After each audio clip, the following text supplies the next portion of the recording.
At what point then did your parents decide that you really needed to leave Germany? Well, we can pinpoint that very accurately. It would be about 1936, round about there. We had a maid and she got me ready for school before my parents even got up from bed.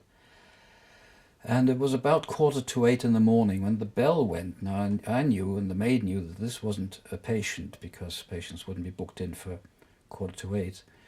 But the maid went to the door, and two men in civilian clothes stood there and said they were from the Gestapo, and they wanted to speak to Dr. and Mrs. Leibowitz.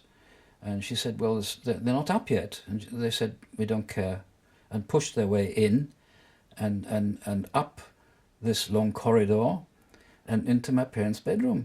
And they were still in bed. And they said, now I only found this out later, but actually as they went up the corridor, I was going down the corridor to go to the exit to go to school. And I didn't know who they were, but being well brought up, I said good morning and shook their hands. That was a custom in Germany, possibly all over Europe. If you meet somebody, whoever they are, you shook hands. And they must have thought, well, he's well brought up. Knowing that they were Gestapo, but they didn't know that I didn't know they were Gestapo. Anyway, the maid shuffled me off to school, and I only found what I'm going to read now later, that they went into my parents' bedroom and said, come on, get ready, in 10 minutes you have to be ready to come with us in the car to the headquarters of the lodge. Now, my father was president of the lodge at that time. My mother was treasurer of the ladies' lodge, and they said, come with us, and my mother, bring all the money that you've got for the ladies' guild with you. So they got dressed and went with the Gestapo people. My sister was still too young to go to school, so she remained in the flat. But they took my parents to number 10 Kleiststrasse, that's where the headquarters were of the lodge, where there were already members of the lodge assembled. And they all had to stand in a straight line, without moving, without talking, for hours. And if anybody wanted to go to the toilet, they had to ask for permission. Sometimes it was granted, sometimes it was not granted. Amongst them happened to be Rabbi Dr. Leo Beck, who was the principal of the Jewish college in Berlin, well-known Jewish college. Towards the end of the afternoon, my mother was told to hand over any money that she brought with her, which belonged to the lodge, and she had to hand it over. And she had the presence of mind to ask for a receipt.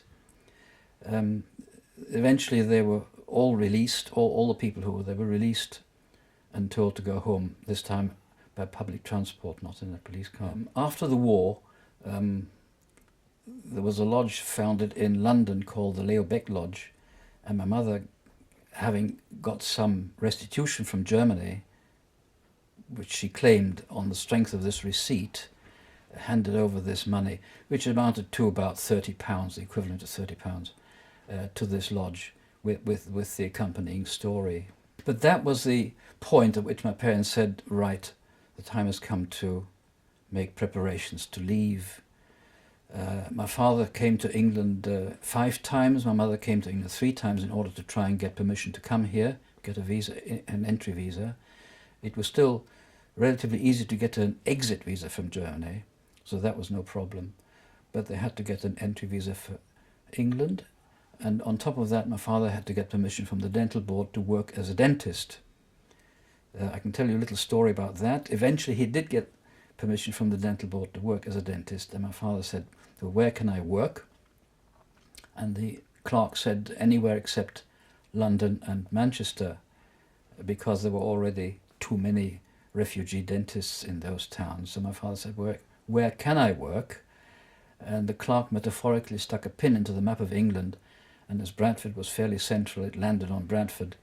The clerk said, go to Bradford. So my father jumped on the next train to come to Bradford, where fortunately there was a distant relative of my mother's who was very helpful in getting my father set up in one way or another.